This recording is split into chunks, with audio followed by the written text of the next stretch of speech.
Selamlar sevgili dostlar. Harika bir pazar gününe hazır mısınız? Evet. 30 Nisan pazar gününden bahsedeceğiz. Bugün 29 Nisan Cumartesi. Güzel bir cumartesi öncelikle diliyorum sizlere. Öncelikle biraz bugünden bahsedeceğim. Dün video çünkü çekmemiştim. Bugün Uranüs-Mars etkileşimli bir gün. Tabii ki pazar gününe de taşıyacağız bu enerjileri. Uranüs ve Mars'ın uyumlu açılarında yeni bir enerjiyi hayatımıza sokmak için yeteri kadar dinamik, cesur olabiliriz. Yani hayatımızda bir takım ufak tefek yenilikleri aslında katmak, deneyimlemek, cesaret etmek ve bunları yapmak için de önemli ve özel bir gün. Cesaretimizi arttıracak, bizim konfor alanımızın dışına çıkarak hayatımızdaki günlük rutinlerimizi birazcık değiştirmemizi önemli şekilde küçük adımların daha sonrasında büyük hedeflere doğru gitmemize izin verebilir sevgili dostlar. Evet, bugün bu enerjiler aktif olacak ve pazar gününe geçtiğimizde artık Ay Başak Burcu'nda olacak ve bugün Ay ve Güneş'in tam olarak 120 derecelik açı yaptığı bir gün ve önümüzdeki haftaya da aslında bu enerjiyle yani pazartesi gününe başlayacağız. Toprak elementinde Ay ve Güneş 120 derece olduğunda bizim için tohumların artık olumlu yönde yönlendirebileceğimiz, ektiğimiz ya da işte adım attığımız konularda bir takım olumlu gelişmeleri hayatımıza getirecek bir dönem. Aynı zamanda pazar günü akşam saatlerinde çok da güzel enerjiler var. Yine Merkür'ün, mesela retro Merkür'ün tam olarak akşam 21 ve 22 arasında Ay'la çok güzel olumlu bir etkileşimi var. Bu arada öğleden sonra saat 15.59'dan akşam 11-12'ye kadar, hatta pazar günü önemli işleriniz için görüşmeler, toplantılar, konuşmalar, yeni adımlar, yeni hesaplar, yeni tweetler, yeni açıklamalar için gerçekten güzel bir gün deneyimleyebiliriz. Aynı zamanda Merkür'ün tabii burada retro olmasından dolayı geçmişi de önemli ölçüde gündemimize getirecek, ama geçmişte olan bağlarımızı aslında tekrar yapılandırmak.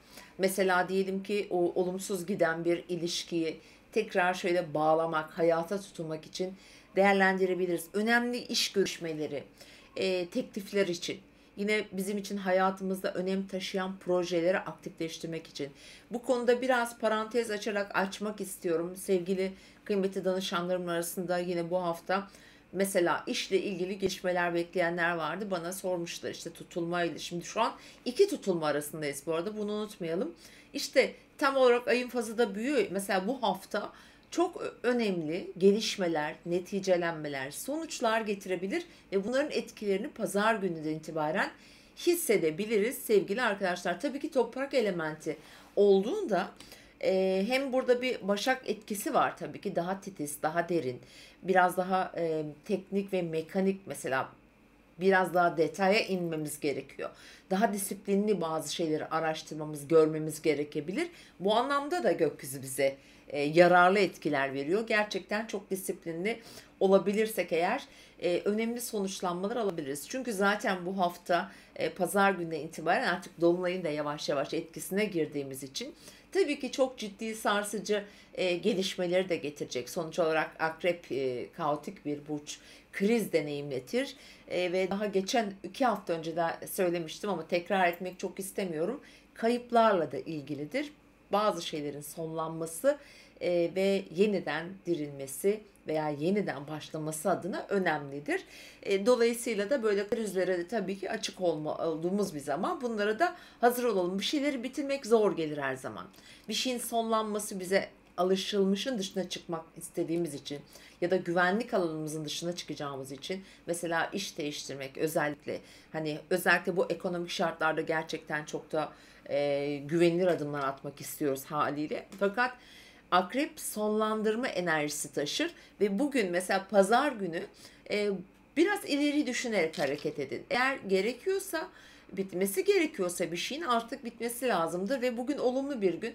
Bunun için kendi iyiliğiniz için aslında kararlar alabilirsiniz. Önemli, aslında bu çok önemli bir gün. Sadece sabah uyandığımızda pazar sabahı Ay Satürn karşıtlığı var.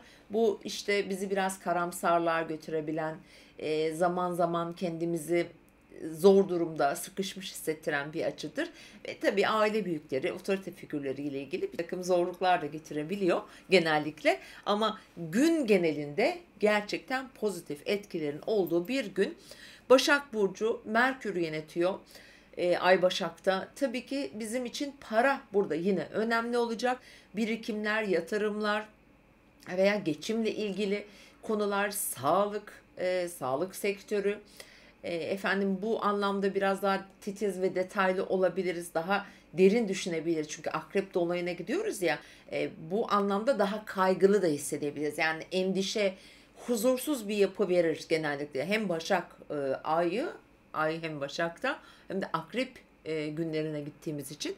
Hani bu enerjileri hissedebiliriz. Fakat bizim kendi bakış açımız, olumlamalarımız, bu kaygıyı yok etmek, yani çünkü sonuç olarak ne geliyorsa biz aslında kendi başımıza getiriyoruz. Şu an benim ağzımdan çıkan cümleler, başka yerden duyduklarınız, her ne olursa olsun bunları biz yapılandırıyoruz. O yüzden bugünü olumlu eğer değerlendirebilirsek, daha pozitif ve objektif, biraz daha geniş bakabilirsek aslında bizim için faydalı olacak gelişmelere doğru gittiğimizde görebiliriz. Çünkü hayatımıza sonlanması gereken her şey bizim iyiliğimiz içindir. Çünkü vakti vadesi dolmuştur artık. Bitmiştir olay. Böyle bakarsak daha sağlıklı ilerleyeceğiz sevgili dostlarım.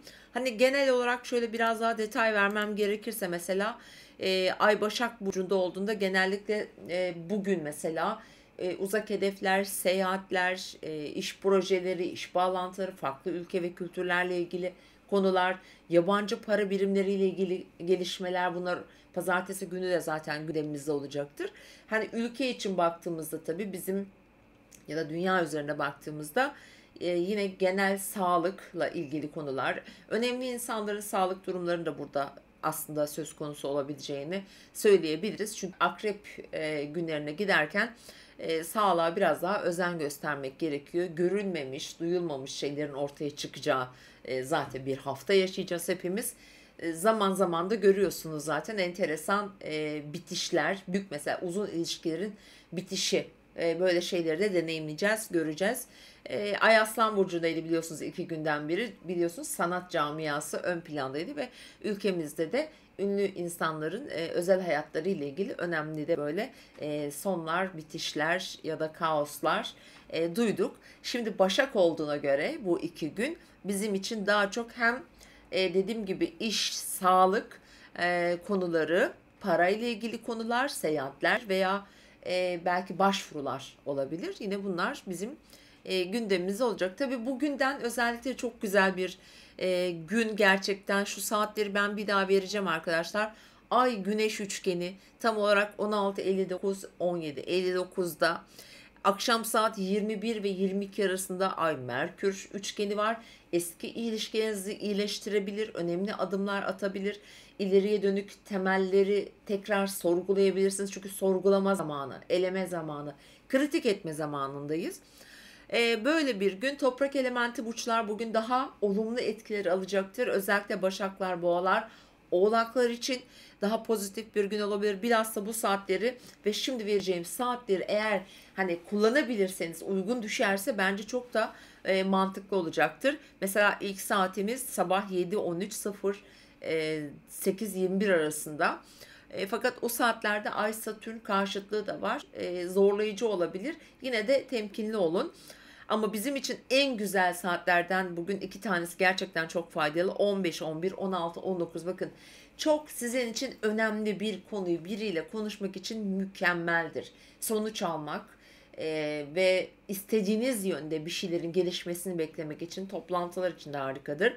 Evet, akşam da 22:19, 23:10 mesela Ay Merkürle üçgen açıda olacaktır. Bilgi, burada kendimizi ifade etmek, doğru cümleleri kurmak, doğru şekilde ifade etmek. Bazen şöyle bir sistem olur böyle. Ya işte keşke onu söyleseydim, kendimi yanlış ifade ettim gibi. İşte sonradan aklıma geldi gibi cümleler kurarız. Bir takım olaylar yaşadığımızda. İşte bu saat tam da kendini istediğin gibi, olduğun gibi anlatmak için çok iyidir ve karşı tarafında seni daha iyi algılayabileceği bir saattir. Bence değerlendirilmeli sevgili dostlarım. Evet, böyle bir gün önümüzdeki hafta için biraz sonra yine bir tane daha sizinle yayın paylaşacağım sevgili dostlar. Şu anlık benden bu kadar. Yarın yine görüşmek üzere ya da biraz sonra yine görüşmek üzere diyorum. Sizlerle sık sık birlikte olacağım. Çok önemli bir haftaya geliyoruz. Hakikaten çok önemli bir hafta. Umarım hepimiz için hayırlı, uğurlu, bereketli ve sağlıklı gelişsin diyorum. Hoşçakalın.